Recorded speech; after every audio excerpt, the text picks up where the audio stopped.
V roku 2014, práve po tých olympijských hrách, sme sa s bratom, s Andreasom a ešte s jedným trénerom, konkrétne Tomášom Kmeťom, rozhodli, že poďme urobiť niečo pre mladé deti v tej našej komunite. Prišlo názov, že poďme vytvoriť Žampa Cup. Tak sme vytvorili Žampa Cup a bolo to vtedy aj spoločne s takým kempom, kde sme vlastne všetky mladé deti od tých 6 do 16 rokov, kto chce, môže si prísť s nami zaližovať. Prvý rok prišlo nejakých 30 detí, si myslím. Druhý rok nejakých 50, potom sme začali robiť len preteky. Postupne, dvakrát nám to COVID síce zrušil, ale postupne sme sa dostali až na 10. ročník, ktorý bol tento rok na Štrbskom plese a mali sme 800 štartujúcich detí.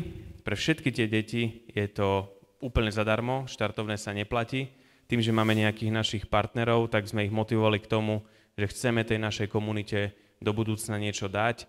A ja som si povedal, že ja keď som bol mladý, vždycky som chcel byť medzi tými športovými hviezdami kvázi. Ja som prežíval vtedy konkrétne, že majstri sveta v ľadovom hokeji, a keď som videl Hosu, Šatana, Palfiho, ja keby som s nimi mohol byť, mať od nich podpis, fotku, tak by som bol nadšený. Ja netvrdím, že ja som ako oni, ale povedal som si, že keď budem raz na tej svetovej úrovni a budú nejakí ľudia, ktorí nás možno budú nejak obdivovať, vytvoríme pre tú našu komunitu niečo. Vytvorili sme ten Žampa Cup. Pán Jusko na tom Žampa Cupe bol, potom vám určite môže povedať, čo si o ňom myslí. Ja si myslím, že je to niečo, čo na Slovensku nebolo a chceme dávať tým deťom niečo extra. Víťaz Žampa Cupu získa kontrakt s firmou Salomon a to je, myslím si, že obrovská úľava pre tých rodičov.